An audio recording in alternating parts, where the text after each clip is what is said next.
जय हिंद, वंदे मातरम, जय श्री राम। आप सभी का स्वागत है आपके अपने YouTube channel crazy science knowledge and experiments में। आई होप आपको पहला चैप्टर जो है कंपोनेंट्स ऑफ फूड समझ में आ गया होगा। उससे रिलेटेड इंपॉर्टेंट क्वेश्चन जो हमने किए थे वो भी आपको समझ में आ गए होंगे। आज थोड़ा सा एक बात कर लेते हैं कि ये साइंस जो है ये सभी के लिए इंपॉर्टेंट है। हम एनसीईआरटी के बेस जो भी क्वेश्चन है, एनसीईआरटी की बुक से जो भी क्वेश्चंस बन सकते हैं साइंस के, उन्हीं को स्टडी करेंगे। उससे अलावा जो कुछ इंपॉर्टेंट क्वेश्चन बन सकते हैं उनको हम बाद में डिस्कस करेंगे, जो कि मिसलिनियस में आ जाता है। ठीक है, ये क्वेश्चंस जो हैं ये सभी के लिए इंपॉर्टेंट है। कोई टीजीटी की तैयारी कर रहा है, कोई टेट की कर रहा है, ठीक है, कोई कमीशन की कर रहा है, कोई जो है वो फॉरेस्ट गार्ड की या पुलिस की या कोई भी ऐसा पेपर जिसमें साइंस आती हो, उन सभी के लिए इंपॉर्टेंट है। चाहे वो नर्सिंग का एग्जाम हो, चाहे वो कोई भी एग्जाम हो जिसमें साइंस आती है, उन सभी के लिए इंपॉर्टेंट है। कुछ ऐसे पेपर आते हैं जैसे सेरिकल्चर इंस्पेक्टर के या आपके और भी बहुत सारे एग्जाम्स हैं, तो उनमें साइंस जिनमें भी कोई पेपर्स में आती है, उन सभी के लिए साइंस जो है वो ये इंपॉर्टेंट है। ठीक है, आज हम सेकंड चैप्टर जो है इस सीरीज का स्टार्ट कर रहे हैं, जिसका नाम है फाइबर टू फैब्रिक, यानी कि धागे से कपड़ा। या बात करें फाइबर का मतलब होता है रेशा, तो रेशे से कपड़ा जो है उसको बनाने की प्रक्रिया जो है, इसी चैप्टर का नाम है फाइबर टू फैब्रिक। इसमें हम पढ़ेंगे नेचुरल फाइबर्स क्या है, आर्टिफिशियल फाइबर्स क्या है, और उनसे बनने वाले वेरी वेरी इंपॉर्टेंट क्वेश्चंस जो अलग अलग तरीके से एग्जाम में पूछे जाते हैं। ठीक है, तो आइए स्टार्ट करते हैं इस सीरीज को। अगला चैप्टर जो हमारे पास सेकंड आ गया वो है फाइबर टू फैब्रिक। तो सबसे पहले ये क्वेश्चन बनता है कि फाइबर जो है वो रेशा जो है उससे फैब्रिक, उससे कपड़ा बना कैसे। तो आइए इसको डिस्कस कर लेते हैं। पहला ये इसकी डेफिनेशन जानते हैं। ठीक है, fibre is made up of fibre is made up of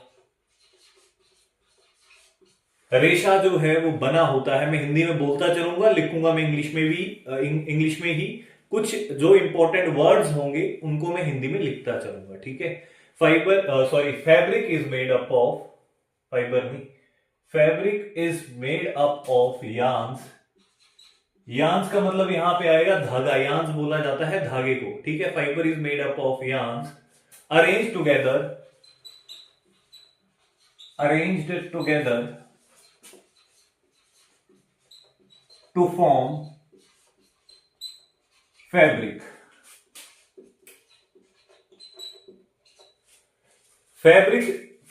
To form fabric. Fabric is made up of yarns arranged together to form fiber. Sorry.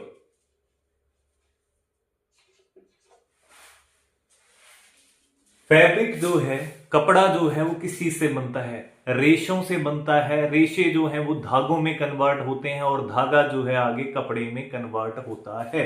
ठीक है, तो ये तो डेफिनेशन आ गई कि यार्न जो है वो धागा है, फाइबर जो है वो रेशा है, और फैब्रिक जो है वो कपड़ा है। ठीक है, अब क्वेश्चन बनता है फैब्रिक या फाइबर।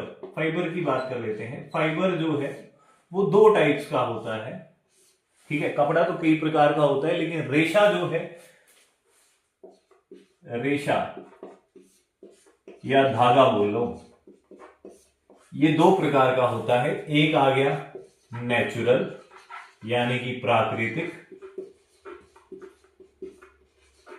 सेकंड आ गया आर्टिफिशियल या फिर मैनमेड, आर्टिफिशियल अप्राकृतिक।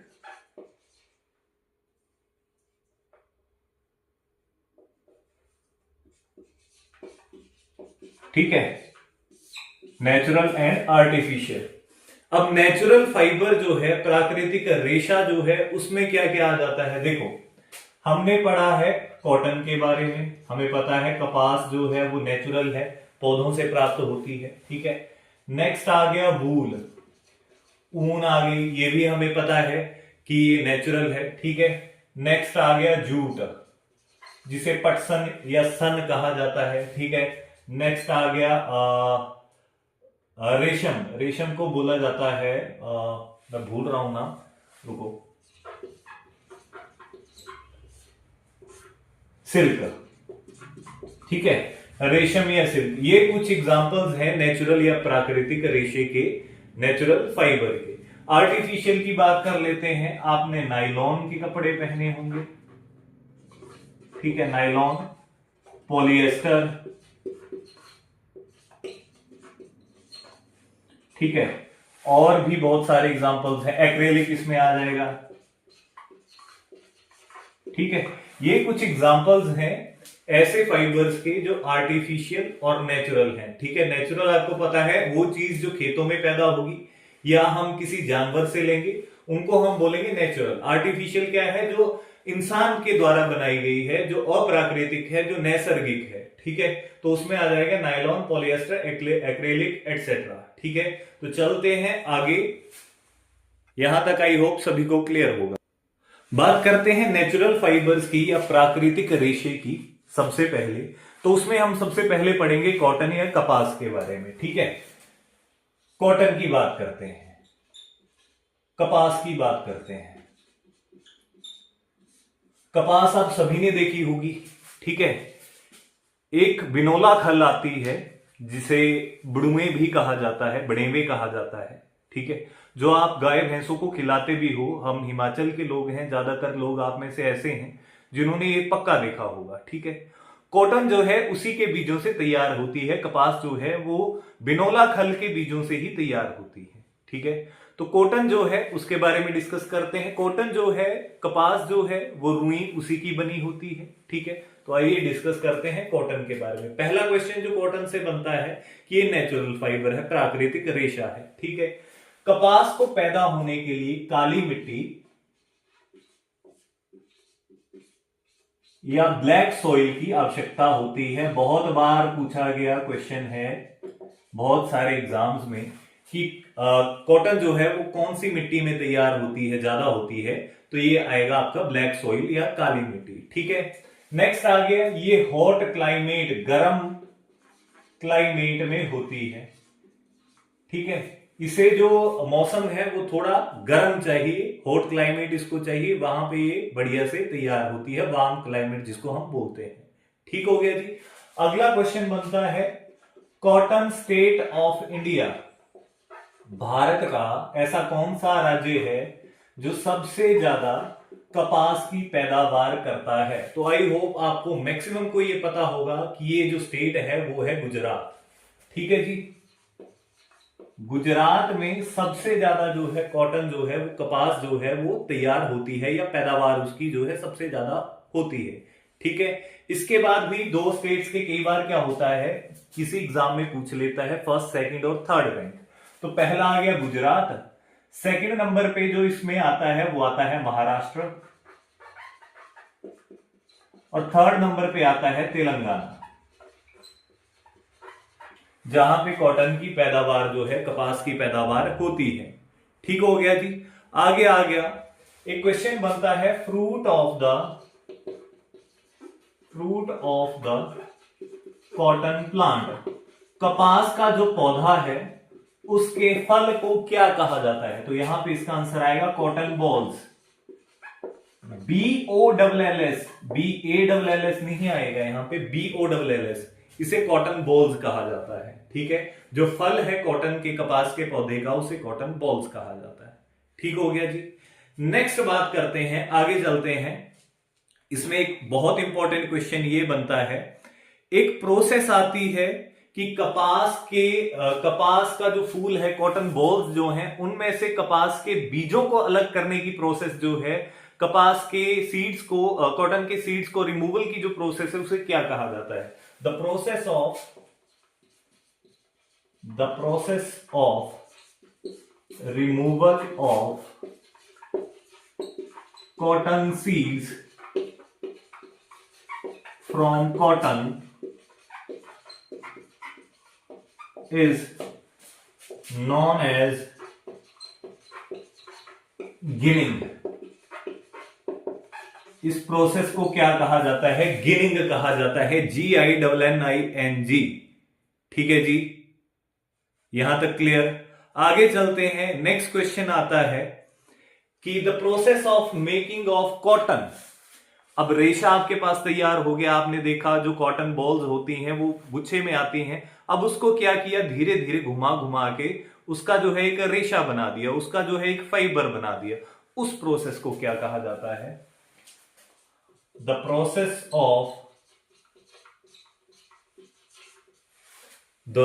Process of making yarn from fibre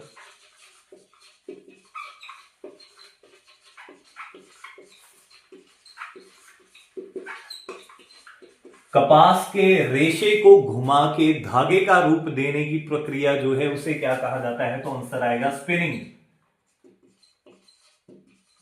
ठीक है, कपास पकड़ी, उसके रेशों को ऐसे घुमाया और उससे एक धागा टाइप तैयार कर दिया, उस प्रोसेस को क्या कहा जाता है? स्पिनिंग। ठीक है, तो ये मोस्ट इंपॉर्टेंट क्वेश्चन है जो कॉटन से अराइज होते हैं। जल्दी से स्क्रीनशॉट ले लो, चलते हैं आगे। स्क्रीनशॉट लेने की बजाय अगर आप साथ में कॉपी पेन रखो और इसको साथ के साथ लिख लो तो ज्यादा बेटर रहेगा। नेक्स्ट बात करते हैं जूट की या पटसन की। ठीक है, जूट की बात करते हैं जिसे हिंदी में पटसन कहा जाता है। ठीक है जी, तो जूट की बात करते हैं तो पहला क्वेश्चन बनता है ये किस पौधे के किस पार्ट से प्राप्त होती है? तो आंसर आता है तने से। ठीक है, जूट इज ऑब्टेन्ड फ्रॉम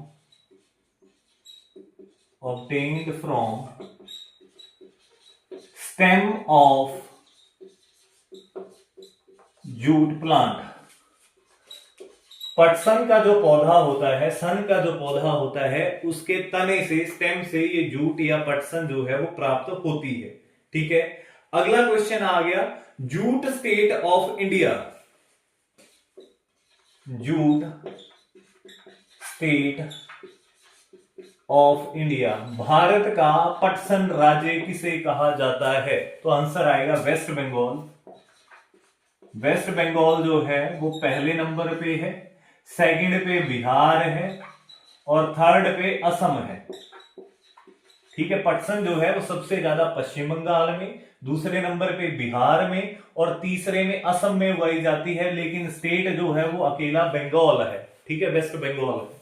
ठीक है, अगला क्वेश्चन आ गया, नेक्स्ट क्वेश्चन है, इसकी कल्टीवेशन, इसकी बुआई जो है वो कौन से सीजन में की जाती है? तो आंसर रहेगा रेनी सीजन, या जिसे हम मॉनसून सीजन कहते हैं। ठीक है, कल्टीवेटेड इन, इसकी बुआई की जाती है रेनी सीजन, बारिश वाले समय में, रेनी सीजन में या मॉनसून में। ठीक है जी, मॉनसून सीजन में जो है इसकी बुआई जो है वो की जाती है। ठीक है, अगला क्वेश्चन है, अगला क्वेश्चन जो है बहुत इंपॉर्टेंट है। ठीक है, एक क्वेश्चन बनता है गोल्डन फैब्रिक।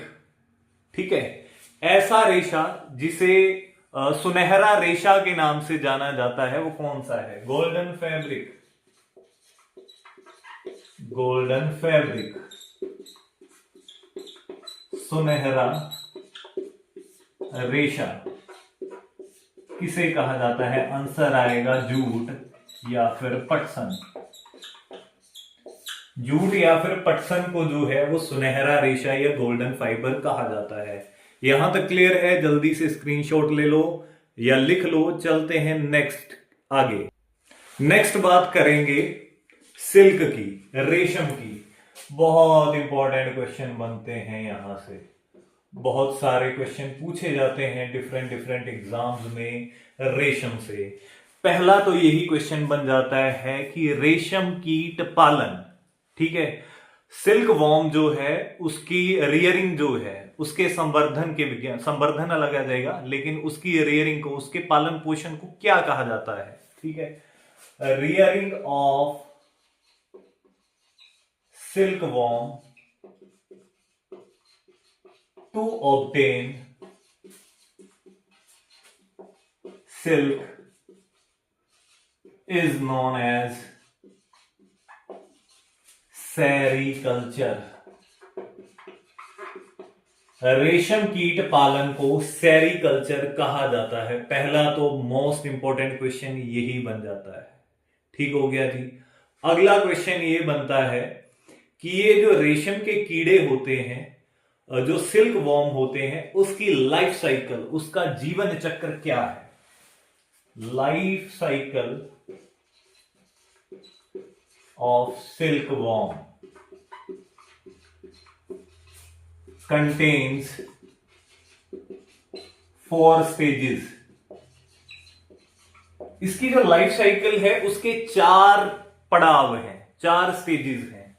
सबसे पहली आ गई एग यानी कि अंडा, बी आ गई या सेकंड स्टेज आ गई लार्वा, थर्ड आ गई प्यूपा और चौथी स्टेज आ गई एडल्ट यानी कि वयस्क। अगर मैं आपको एक चीज बताऊं तो हैरान मत होइएगा, जो रेशम का कीड़ा होता है अगर वो मरे ना, रेशम पालन में अगर वो मरे ना, तो वही बाद में बटरफ्लाई या तितली बनती है। तो क्वेश्चन एक कई बार पूछा गया है, what is the life cycle stages of butterfly, what are the life cycle stages of butterfly, यानी कि तितली के जीवन चक्र की प्रक्रिया क्या है? तब भी आंसर यही रहेगा, egg, larva, pupa and adult. 4 he stages हैं। यही रेशम के कीड़े जो है बाद में तितली में कन्वर्ट हो जाते हैं। ठीक है, अगला क्वेश्चन आ गया कि ये रेशम के कीड़े जो हैं ये किस ऐसे वृक्ष है जिसके पत्तों को ये आहार बनाते हैं? कौन सा ऐसा ट्री है जिसके लीव्स ये खाते हैं? तो आंसर आएगा शहतूत, मलबरी। ठीक है, सिल्क वॉर्म डिपेंड्स अपॉन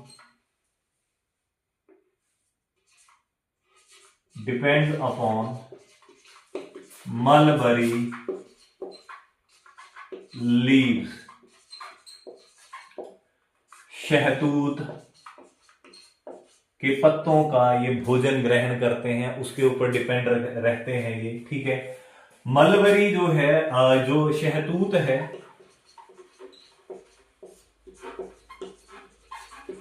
इसका कई बार साइंटिफिक नेम पूछा गया है, तो इसका नाम है मोरस अल्बा। इसका साइंटिफिक नेम जो है वो है मोरस अल्बा। ठीक है, अभी ये सेरिकल्चर जो है या रेशम वाला टॉपिक जो है ये खत्म नहीं हुआ है, यहां तक स्क्रीनशॉट ले लो। चलते हैं आगे। नेक्स्ट बात करते हैं रेशम के प्रकार की, वेराइटीज ऑफ सिल्क की। ठीक है, वेराइटीज ऑफ सिल्क, रेशम के प्रकार की। ठीक है, 4 types. Silk is of 4 types, 4 प्रकार हैं इसके। रेशम 4 प्रकार की होती है। पहले पे आ गई मलबरी। मलबरी के नाम से भी एक सिल्क आती है। ठीक है, मलबरी। सेकंड आ गई टसर, थर्ड आ गई इरी, फोर्थ आ गई मूंगा। ये 4 प्रकार की जो है वो रेशम पाई जाती है। ठीक है, 4 प्रकार की जो है वो सिल्क प्रेजेंट होती है। मलबरी जो है आम प्रकार की है, मोस्ट कॉमन है, सबसे ज्यादा देखने में यही मिलती है। और ये जो है ये व्हाइट कलर में, सफेद कलर में होती है। ठीक है, मलबरी जो है सबसे आम है और ये सफेद रंग में पाई जाती है। टसर जो है इसे वाइल्ड सिल्क कहा जाता है, क्योंकि ये वाइल्ड सिल्क वॉर्म यानी कि जंगली जो रेशम के कीड़े होते हैं उनसे प्राप्त होती है। ठीक है, तो यहां पे मैं लिख रहा हूं साथ में, वाइल्ड सिल्क वॉर्म से ये मिलती है। ठीक है जी, इसीलिए इसको वाइल्ड सिल्क कहा जाता है। अब इसका कलर कैसा होता है? तो कॉपरी ब्राउन इसका कलर होता है, जैसे तांबा होता है भूरे रंग का, वैसा होता है कॉपरी ब्राउन कलर। ठीक है जी, अगला क्वेश्चन ये बनता है, नेक्स्ट जो टाइप है इसकी इरी, वहां से बहुत इंपॉर्टेंट क्वेश्चन बनता है। इसे जो है non violent silk, non violent silk कहा जाता है। क्यों कहा जाता है? नॉन वायलेंट का क्या मतलब हुआ कि जिसमें कोई वायलेंस नहीं हो रहा, जिसमें कोई हानि किसी को नहीं पहुंचाई जा रही, यानी कि ये ऐसी सिल्क की टाइप है, ये ऐसे रेशम की टाइप है जिसमें कीड़े को मारा नहीं जाता। ठीक है, बाकी जो टाइप्स हैं उसमें जैसे सेरिकल्चर में क्या होता है, कोकून जो होता है, जो गुच्छा बनता है रेशम का, उसके अंदर कीड़ा जो है वो मर जाता है जब उसे उबाला जाता है रेशम को प्राप्त करने के लिए। लेकिन इसमें वायलेंस नहीं किया जाता, मारा नहीं जाता, इसीलिए इसे नॉन वायलेंट सिल्क, और इसके साथ में इसे पीस सिल्क, शांति वाला रेशम भी कहा जाता है। Very very important. ठीक है, और इसका कलर जो है वो आता है आपका creamish white, creamish white, creamish white colour में ये प्रेजेंट होती है। क्रीम कलर होता है थोड़ा सा व्हाइट कलर में। ठीक है, इसमें जो प्यूपा है, हमने 4 स्टेजेस पढ़ी थी, egg, larva, pupa and adult. अगर वो एडल्ट बन गया तो वो तितली बन जाएगा, और तितली से पीछे वाली स्टेज जो है प्यूपा में, उसी में इस सिल्क वॉर्म को मारा जाता है ताकि रेशम प्राप्त किया जा सके। ठीक है, लेकिन ईरी में ऐसा नहीं होता, इसमें इसे नहीं मारा जाता। ठीक है, और एक और क्वेश्चन बनता है कि ये स्ट्रांग होती है बाकी दो के कंपैरिजन और ड्यूरेबल होती है, बढ़िया चलती है। ठीक है, लेकिन मूंगा रेशम जो है, मूंगा सिल्क जो है वो सबसे बढ़िया प्रकार की है। और यहां से क्वेश्चन और बनता है कि मूंगा रेशम सबसे ज्यादा किस राज्य में पाई जाती है, कौन सी स्टेट में प्रेजेंट होती है? तो आंसर रहेगा असम। ठीक है, मूंगा जो है वो वेरी रेयर, बहुत कम पाई जाती है, वेरी रेयर। जो चीज जितनी रेयर होगी वो उतनी महंगी होगी। सोना धरती से कम मात्रा में निकलता है इसीलिए महंगा है, चांदी उससे थोड़ी ज्यादा मात्रा में निकलती है तो चांदी कम महंगी है। तांबा उससे ज्यादा मात्रा में निकलता है as compare to gold and silver, तो वो उससे कम है। और लोहा सबसे ज्यादा मात्रा में निकलता है तो लोहे का रेट जो है वो उन सभी से ही कम है। ठीक है, तो मूंगा जो है वो बहुत कम पाई जाती है, वेरी रेयर है। ठीक है, वेरी स्ट्रांग है, सबसे ज्यादा स्ट्रांग यही होती है। ठीक हो गया जी, सबसे ज्यादा स्ट्रांग है, सबसे ज्यादा रेयर है। और हमने जैसे पढ़ा कि सुनहरा रेशा, गोल्डन फाइबर, तो आंसर आया जूट। लेकिन आपसे क्वेश्चन पूछ ले गोल्डन सिल्क, सुनहरा रेशम किसे कहा जाता है? तो आंसर आएगा मूंगा प्रकार को, मूंगा वैरायटी को। ठीक है, तो एक क्वेश्चन यहां से क्या बनता है, गोल्डन सिल्क कौन सी सिल्क को कहा जाता है? सुनहरा सिल्क कौन सी वैरायटी को कहा जाता है? आंसर आएगा मूंगा। कौन सी स्टेट में पाई जाती है? असम स्टेट, असम राज्य में ये सबसे ज्यादा होती है, और ये सबसे कम मात्रा में होती है, सबसे ज्यादा रेयर है और सबसे ज्यादा मजबूत है। गोल्डन सिल्क इसे कहा जाता है और ये असम राज्य में पाई जाती है। आई होप यहां तक आपको सभी को क्लियर होगा। चलते हैं आगे। यहां तक क्लियर था? मजा आ रहा है पढ़ने का? आएगा। मुझे पढ़ाने का मजा आना चाहिए, आपको पढ़ने का मजा आना चाहिए। ठीक है, हमारे पास चाहे व्हाइट बोर्ड ही है, डिजिटल बोर्ड नहीं है, लेकिन मेन बात यह है कि आपको समझ में आना चाहिए, और आई होप कि आपको समझ में आ रहा होगा। ठीक है, एंड में हम कंक्लूड करेंगे, जो जो हमने पढ़ा है उसे एक छोटे से रिवीजन में कंक्लूड कर देंगे। अभी चलते हैं आगे, वूल की बात करते हैं, ऊन की बात करते हैं, वो भी नेचुरल फाइबर है। ठीक है जी, वूल या फिर ऊन, ऊन जो है वो अलग अलग जानवरों से प्राप्त की जाती है। जैसे हमने मोस्ट कॉमन जो पढ़ा है वो यही है कि भेड़ से या फिर शीप से जो है वो वूल जो है, ऊन जो है प्राप्त की जाती है। लेकिन कुछ बकरियां भी हैं, अंगोरा प्रकार की एक बकरी है, अंगोरा टाइप की एक गोट है जिससे हम ऊन जो है लेते हैं। कैमल्स, ऊंट जो है उनसे ली जाती है। रैबिट हैं कुछ, ठीक है, उनसे लिए जाते हैं। और कुछ ऐसी एक मेरिनो, एक भेड़ है जिससे बहुत इंपॉर्टेंट क्वेश्चन बनता है, merino is a type of, तो आंसर आता है वूल, ऊन है। देखते हैं ये क्वेश्चन। ठीक है, ऊन जो है, वूल जो है, देखो इसके एग्जाम्पल क्या है कि किन किन एनिमल से ली जाती है। एनिमल्स के एग्जाम्पल देखते हैं। तो पहले पे आ गया शीप यानी कि भेड़, गोट यानी कि बकरी, और कैमल यानी कि ऊंट, ठीक है। रैबिट, लामा, लामा एक व्हाइट कलर का जानवर है, आपने बहुत सारी यूट्यूब्स और इंस्टाग्राम्स की रील्स पे देखा होगा, ठीक है। गले के पास से उसकी ऊन कम काटी जाती है और पीठ के ऊपर से ज्यादा काटी जाती है, ठीक है। बड़ा अच्छा सा जानवर लगता है, एक देखने में बड़ा क्यूट सा होता है, तो वही लामा है। आप सर्च कर सकते हो, गूगल कर सकते हो, आपको इमेजेस इसकी मिल जाएगी, ठीक है। तो वहां से जो है वो इन जानवरों से जो है वो ऊन प्राप्त की जाती है। यहां पे एक क्वेश्चन बनता है, very very important question, merino wool is obtained from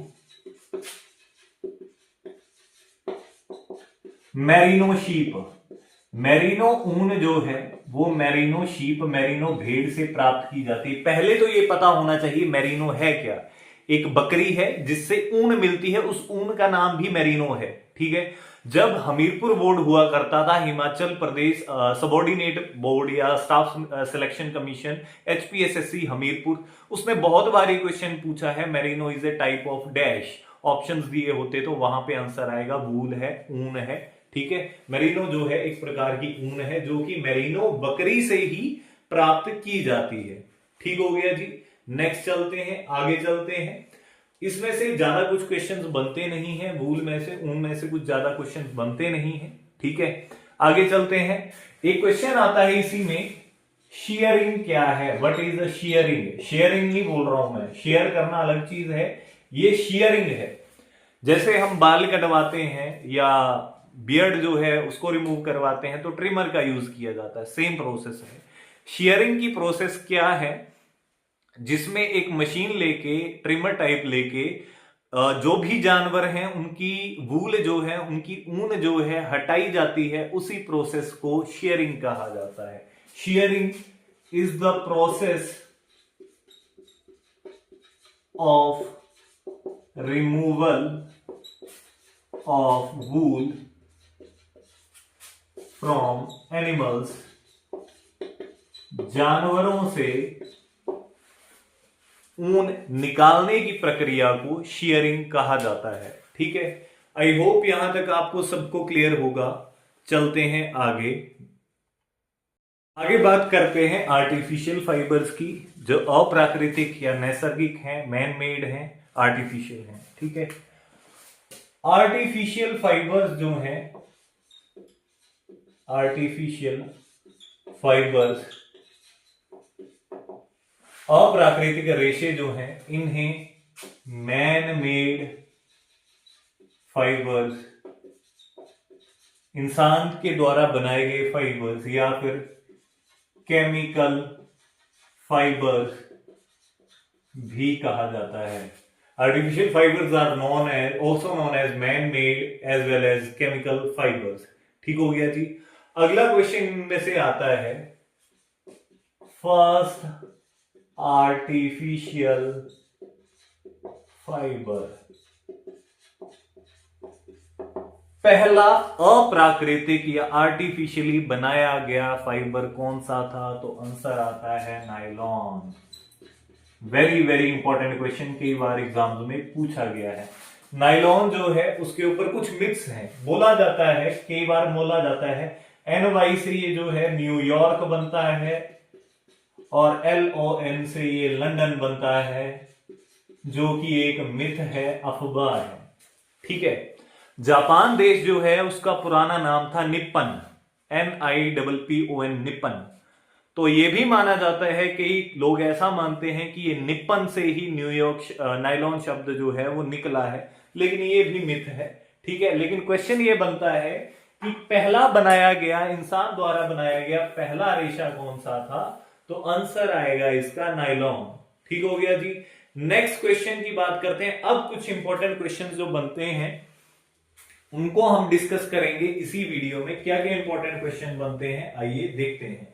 पहला क्वेश्चन बनता है कि कॉटन फाइबर जो है वो किस चीज से ऑब्टेन किया जाता है, आप बोलोगे कॉटन बॉल्स से, ठीक है। लेकिन इस क्वेश्चन का आंसर कुछ और चलता है। देखिए पहला क्वेश्चन जो है आज का इंपॉर्टेंट क्वेश्चन है, cotton is obtained from, cotton कपास जो है वो प्राप्त की जाती है, cotton is obtained from, answer इसका आएगा सीड्स, ये बीजों से प्राप्त की जाती है। फल जो है इसके फल में ही बीज होते हैं, ठीक है। तो लेकिन ये क्वेश्चन बनता है कि कॉटन इज ऑब्टेन्ड फ्रॉम, तो आंसर इसका रहेगा सीड्स, ठीक है। वेरी वेरी इंपॉर्टेंट क्वेश्चन है ये। अगला क्वेश्चन बनता है सिल्क इज ऑब्टेन्ड फ्रॉम, मेरे को पता है आप आंसर दे दोगे सिल्क वॉर्म है, ठीक है, लेकिन आंसर कई बार सिल्क वॉर्म नहीं दिया रहता तो इंसेक्ट आता है उसमें आंसर, ठीक है। इंसेक्ट ये एक कीड़ा है, सिल्क वॉर्म क्या है, वॉर्म का मतलब क्या होता है, कीड़ा, रेशम का कीड़ा, तो ये इंसेक्ट से या जो कीड़े मकोड़े होते हैं उनसे प्राप्त की जाती है, ठीक है। अगला क्वेश्चन बनता है स्ट्रॉन्गेस्ट नेचुरल फाइबर, सबसे शक्तिशाली, सबसे स्ट्रॉन्ग प्राकृतिक रेशा, आंसर आएगा सिल्क। सिल्क जो है जो रेशम है उसे सबसे ज्यादा जो है स्ट्रॉन्गेस्ट नेचुरल फाइबर कहा जाता है, ठीक है, सबसे ज्यादा स्ट्रॉन्ग होती है ये, ठीक है।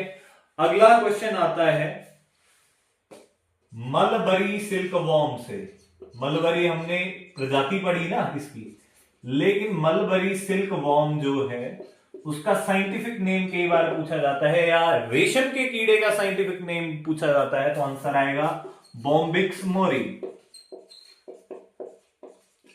और यही साइंटिफिक नेम जो है ये बटरफ्लाई का भी है, तितली का भी है, ठीक है। यही रेशम के कीड़े बाद में कन्वर्ट होके क्या बन जाते हैं, तो तितली बन जाते हैं, बटरफ्लाई बन जाते हैं, तो बटरफ्लाई का साइंटिफिक नेम भी क्या है, बॉम्बिक्स मोरी, ठीक है जी।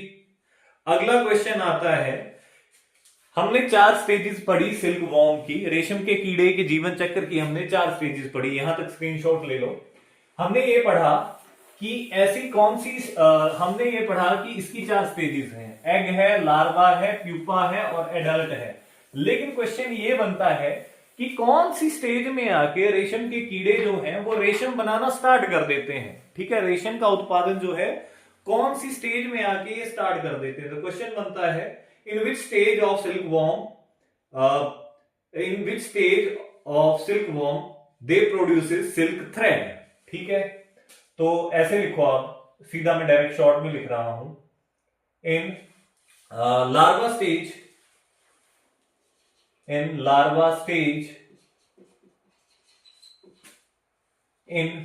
Stage, silk worm starts producing thread, ये धागा बनाने की प्रक्रिया जो है कौन सी स्टेज में आके शुरू हो जाती है, तो ये हो जाती है लार्वा स्टेज में, ठीक है। सिल्क की प्रोडक्शन ये स्टार्ट कर देते हैं, ठीक है। अगला क्वेश्चन बनता है कि सिल्क थ्रेड जो है, रेशम का जो ये धागा है, ये कैसे बनता है, ठीक है। तो आप लिखो silk thread is formed when, silk thread is formed when,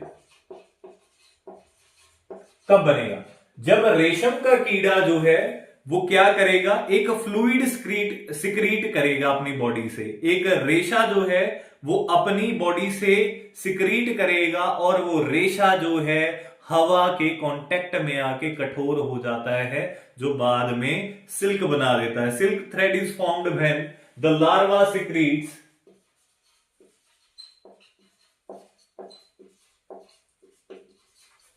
a fluid which hardens with air, यानी कि जो रेशम का धागा है वो तब बनता है जब लार्वा जो है एक तरल पदार्थ जो है उसे छोड़ता है और वो हवा के संपर्क में आने से कठोर हो जाता है, ठीक हो गया जी, यहां तक क्लियर है। नेक्स्ट अगला क्वेश्चन वही था, गोल्डन सिल्क ऑफ असम किसे कहा जाता है, तो आंसर क्या रहेगा, मूंगा, मैंने आपको पहले ही बता दिया, लिख भी देता हूं, golden silk of Assam, Assam की गोल्डन सिल्क किसे कहा जाता है, तो मूंगा सिल्क को गोल्डन सिल्क ऑफ असम। देखो वैसे हमने गोल्डन सिल्क भी मूंगा ही पढ़ी, अब क्वेश्चन बन गया कि असम की कौन सी है, तो हमने पढ़ा था कि मूंगा जो है वो सबसे ज्यादा कौन से राज्य में होती है, तो ऐसे भी बोल सकते हैं कि कौन सी ऐसी स्टेट है जिसमें सबसे ज्यादा ये प्रेजेंट है, तो असम ही आंसर आएगा। ठीक है जी। अगला क्वेश्चन आ गया नेक्स्ट, नायलॉन की बात हमने की थी। ठीक है जी, नायलॉन मैंने आपको बताया कि फर्स्ट जो है वो सिंथेटिक फाइबर है, पहला बनाया गया आर्टिफिशियल रेशा है। तो क्वेश्चन आता है कि ये किस चीज के लिए यूज होती है, तो ये पैराशूट्स बनाने के लिए।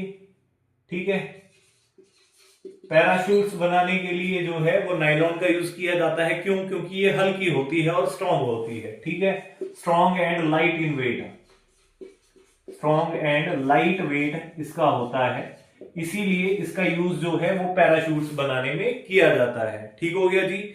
अगला क्वेश्चन आ गया, क्वेश्चन ऐसे भी पूछा जाता है कि नायलॉन फाइबर जो है वो ज्यादा ठंडी क्यों है। आपने गर्मी में देखा होगा, हमने कई बार नायलॉन के कपड़े पहने होते हैं, जैसे इंडिया की टी शर्ट्स जो हैं वो ज्यादा नायलॉन के कपड़े में आती हैं, या फिर आप लोग स्किनर पहनते हो व्हाइट कलर के या ब्लैक कलर के, वो ज्यादा पसीना सोख लेते हैं, उनमें ठंडक क्यों रहती है? क्यों? क्योंकि ये पानी को एब्जॉर्ब भी नहीं करती। ठीक है जी, ये पानी को सोखती नहीं है, इसीलिए हमारी बॉडी में ठंडक रहती है। तो अगला क्वेश्चन लिखो, nylon do not absorbs water easily, ये पानी को आसानी से सोखती नहीं है, इसीलिए ठंडक रहती है, इसीलिए नायलॉन के कपड़े जो हैं वो जल्दी सूख जाते हैं। ठीक है, नायलॉन का यूज जो है,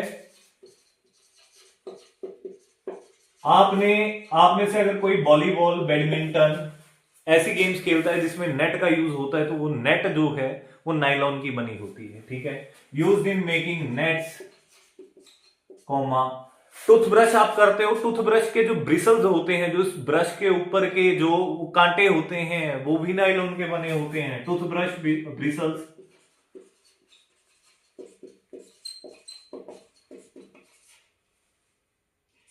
एटसेट्रा।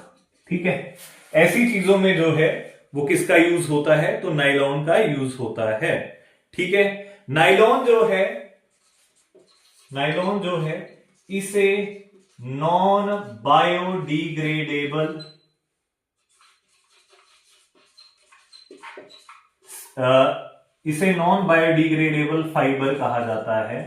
क्यों कहा जाता है? ये आसानी से सड़ती गलती नहीं है, इसीलिए इसे नॉन इको फ्रेंडली यानी कि पर्यावरण के अनुकूल नहीं माना जाता।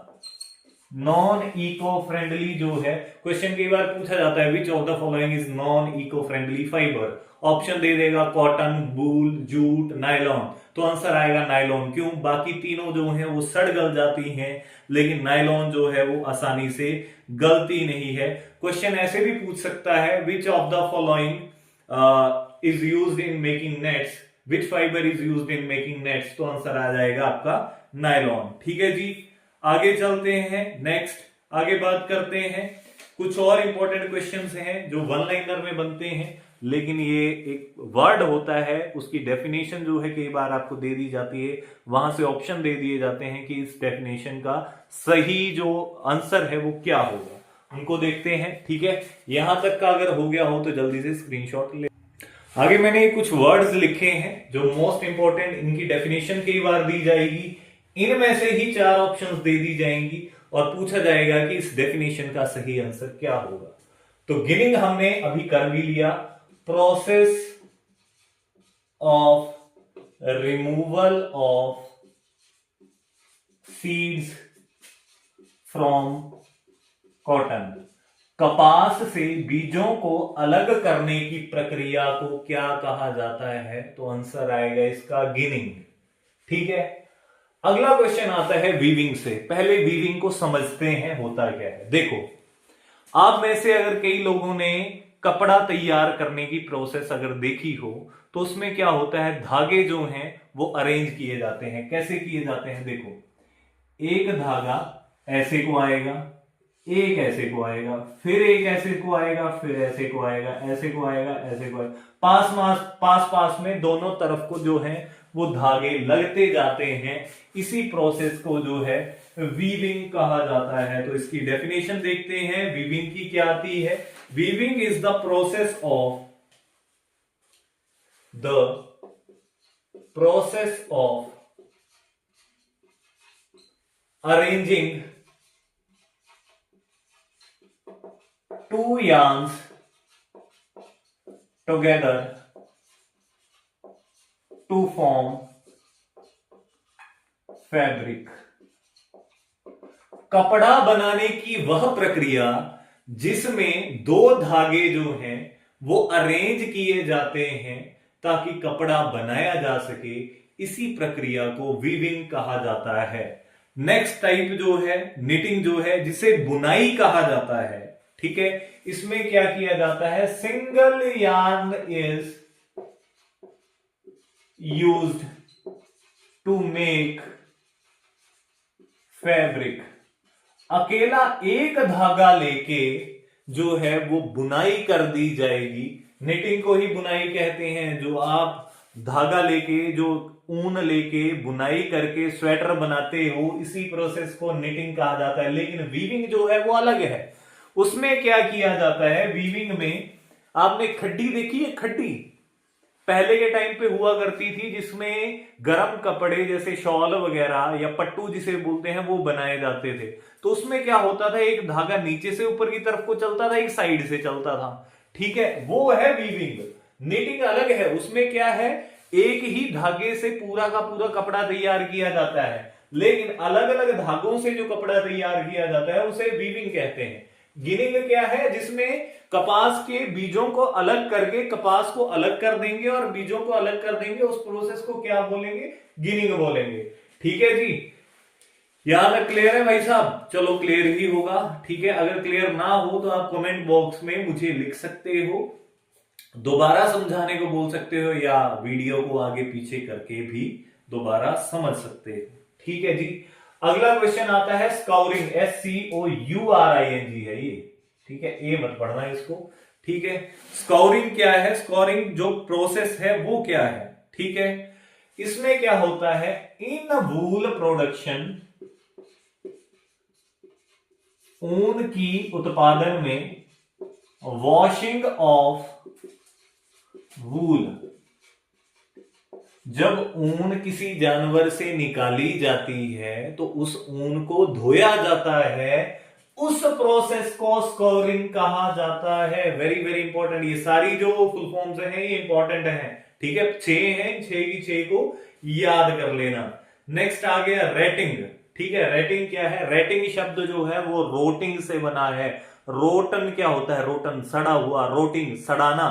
तो रेटिंग क्या है, इसमें क्या किया जाता है कि जो जूट है, जो पटसन है, उसको पानी में डाल के, उसकी डंठल काट के उसको पानी में डाल के उसको भिगोया जाता है, जिससे उसके रेशे जो हैं वो अलग हो जाते हैं। यही सेम प्रक्रिया, यही सेम प्रोसेस आपने देखी होगी। हमारे हिमाचल में क्या किया जाता है, शहतूत के पत्तों को पानी के नीचे डाला जाता है, उसके ऊपर पत्थर रखे जाते हैं ताकि वो पानी में ऊपर ना तैरे, और उसे सड़ाया जाता है कुछ टाइम के लिए, जिससे उसकी छाल को निकाल के बाद में जो है वो रस्सियां बनाई जाती हैं। सेम यही प्रोसेस है rating.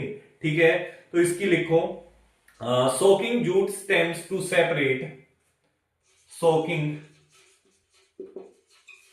Jute stems to separate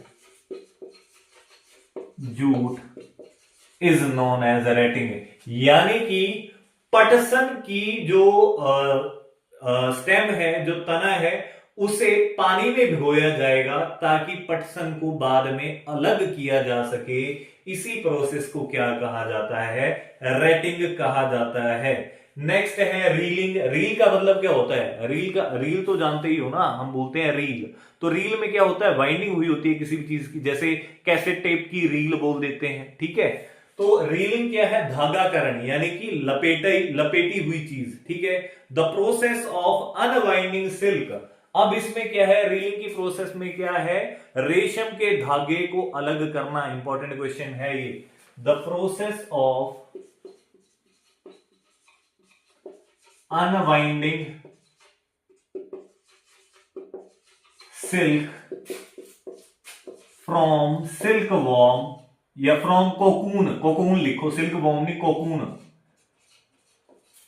is known as, बताता हूं कोकून होता क्या है, रीलिंग। ठीक है, रीलिंग, देखो कोकून क्या होता है, पहले कोकून की बात कर लेते हैं।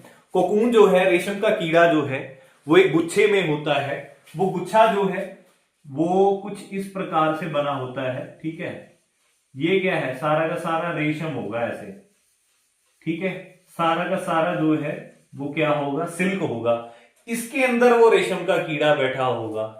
ठीक है जी, अब क्या होगा, इसे भिगोया जाएगा उबलते हुए पानी में, जिससे क्या होगा, सिल्क थोड़ी ढीली पड़ जाएगी। अब उस सिल्क जो है वो लपेटा जाएगा किसी चीज के साथ में, ताकि वो सिल्क का जो है वो गुच्छा पूरा बनाया जा सके, बंडल पूरा बनाया जा सके। इसी, ये जो छोटे छोटे बंडल्स होते हैं जिसके अंदर वो सिल्क वॉर्म रहता है, इसे ही कोकून कहा जाता है। ठीक है, the process of unwinding silk from cocoon, यानी कि कोकून से रेशम को अलग करना, उसी प्रोसेस को क्या कहा जाता है, तो रीलिंग कहा जाता है। ठीक है, एक बार इन डेफिनेशंस को दोबारा देखो, यहां से क्वेश्चन बनते हैं, इनको सीरियसली लेना। गिनिंग क्या है, जिसमें कपास में से उसके बीजों को अलग कर दिया। The process of removal of seeds from cotton is known as reeling. Weaving क्या है, जिसमें दो धागों को लेकर एक कपड़ा बनाया जा सके, उसी प्रोसेस को वीविंग कहा जाता है। निटिंग क्या है, जिसमें एक ही धागे से पूरा का पूरा फाइबर बना दिया जा सके, फॉर एग्जाम्पल योर स्वेटर। ठीक है जी, अगला आ गया रेटिंग। रेटिंग क्या है, जिसमें जो स्टेम है, तना है, उसे पानी में भिगोया जाता है ताकि उसमें से ऊपर के रेशे को निकाल लिया जा सके। यानी कि जूट जो है, पटसन जो है, उसे पानी में भिगोया जाएगा ताकि उसकी छाल को निकाल करके बाद में उसे वाइंड करके एक धागा या एक बोल सकते हैं फाइबर बनाया जा सके। The soaking of jute stems to separate jute is known as retting. Next आ गया रीलिंग क्या है, सिल्क वॉर्म के कोकून से सिल्क को अलग करने की प्रक्रिया को ही रीलिंग कहा जाता है। The process of unwinding silk from cocoon is known as reeling. ठीक है, तो आज हमने क्या पढ़ा, टॉपिक का नाम था fibre to fabric. Fibre to fabric में हमने पढ़ा कि फाइबर जो है वो दो टाइप्स का होता है, नेचुरल और आर्टिफिशियल। नेचुरल वो है जो हम नेचर से ले रहे हैं, नेचर में एनिमल्स भी आते हैं, प्लांट्स भी आते हैं, यानी कि ऐसे फाइबर्स जो हम नेचर से ले रहे हैं। एग्जाम्पल क्या है इसके, कपास हो गया, ऊन हो गया, जूट हो गया यानी कि पटसन हो गया, और रेशम हो गया। ठीक है जी, आर्टिफिशियल फाइबर्स कौन से हैं, जो हम खुद बना रहे हैं, इन्हें आर्टिफिशियल फाइबर्स को केमिकल फाइबर्स भी कहा जाता है या फिर मैन मेड फाइबर्स भी कहा जाता है। बात करते हैं कॉटन की, कपास की, कौन से राज्य में सबसे ज्यादा होती है, तो ये जी सबसे ज्यादा आती है गुजरात में, सेकंड नंबर पे है महाराष्ट्र, और थर्ड नंबर पे है तेलंगाना। ठीक है जी, अगला क्वेश्चन यहां से कॉटन से बनता है कि जो कॉटन है, जो कपास है, उसके जो गुच्छे होते हैं, जो पूरा फूल होता है, उसे कॉटन बॉल्स कहा जाता है। उन कॉटन बॉल्स में से अगर बीज हमने निकाल दिए तो वही प्रोसेस है गिनिंग। ठीक हो गया जी। नेक्स्ट क्वेश्चन अगला बनता है कि कपास जो है वो काली मिट्टी में उगाई जाती है, और ये बोल सकते हैं हम कि हॉट क्लाइमेट में या गर्म मौसम में ये होती है, जहां पे गर्म मौसम रहता है उन्हीं जगहों पे ये होती है। ठीक है जी, अगला हमने पढ़ा जूट के बारे में। जूट जो है उसे गोल्डन फाइबर भी कहा जाता है, सुनहरा रेशा कहा जाता है। क्यों? क्योंकि ये देखने में थोड़ी सी जो है वो गोल्डन कलर की होती है। ठीक है, अगला क्वेश्चन आ गया, जूट जो है उसे अलग करने की प्रोसेस को रेटिंग कहा जाता है, जिसमें उसकी स्टेम्स को पानी में डाल के जो है वो गलाया जाता है ताकि उसके ऊपर से रेशा निकाल के उसका एक फाइबर बना दिया जा सके। ठीक हो गया जी। नेक्स्ट बात करते हैं, हमने बात की वूल की, तो वूल में इंपॉर्टेंट क्वेश्चन बनता है मेरिनो का। मेरिनो क्या है, एक टाइप की वूल है, एक टाइप की ऊन है। नेक्स्ट मोस्ट इंपॉर्टेंट क्वेश्चन बनता है सेरीकल्चर से, जो रेशम कीट पालन है उसे ही सेरीकल्चर कहा जाता है। उसमें क्या किया जाता है कि रेशम के कीड़ों को मारा जाता है, उनमें से रेशम अलग किया जाता है। अगला क्वेश्चन बनता है रेशम कितने टाइप की होती है, तो 4 टाइप की है, मलबरी है, इरी है, टसर है और मूंगा है। मलबरी की बात करते हैं, मलबरी जो है वो मोस्ट कॉमन है, व्हाइट कलर में प्रेजेंट होती है, सबसे ज्यादा यही पाई जाती है। ठीक है जी। अगला आ गया, बात करते हैं इरी की। इरी जो है उसे नॉन वायलेंट सिल्क भी कहा जाता है। क्यों? क्योंकि इसमें रेशम के कीड़ों को मारा नहीं जाता, उनमें से सिल्क वैसे ही निकाल ली जाती है, इसीलिए इसे नॉन वायलेंट सिल्क कहा जाता है, या फिर इसे पीस सिल्क यानी कि शांति वाला रेशम भी कहा जाता है।